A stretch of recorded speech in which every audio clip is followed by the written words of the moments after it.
धीरे धीरे रे मना, धीरे सब कुछ होए। माली सींचे सौ घड़ा, ऋतु आए फल होए।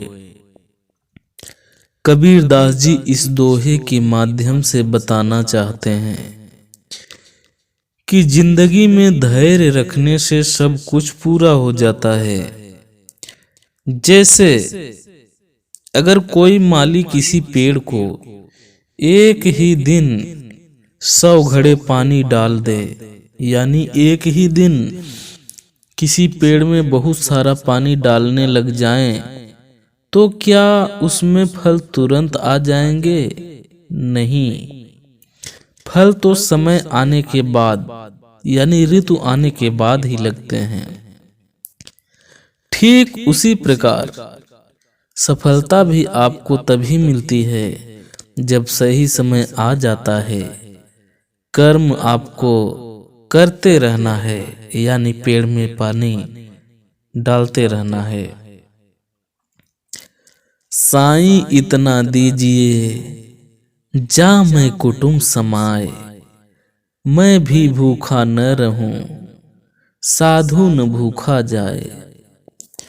कबीर दास जी इस दोहे के माध्यम से कह रहे हैं कि परमात्मा तुम मुझे इतना दो कि जिससे मेरा गुजारा हो जाए, मैं भी अपना पेट पाल सकूं और मेरे द्वार पर कोई मेहमान आ जाएं, उनको भी मैं भोजन करा सकूं।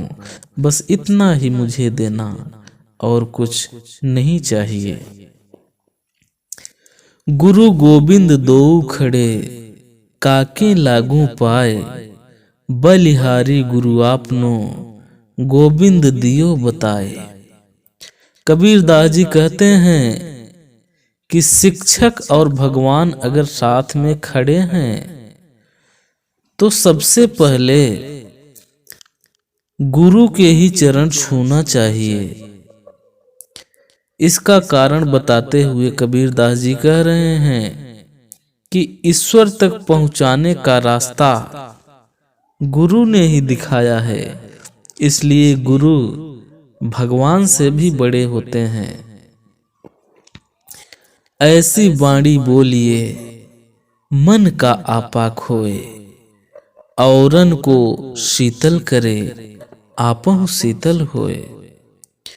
कबीर दास जी कहते हैं कि व्यक्ति को हमेशा ऐसी वाणी, ऐसी बात करनी चाहिए, ऐसी बोली बोलनी चाहिए जो सामने वाले को अच्छा लगे और खुद भी आनंद की अनुभूति हो। बड़ा हुआ तो क्या हुआ जैसे पेड़ खजूर, पंथी को छाया नहीं फल लागे यदि दूर।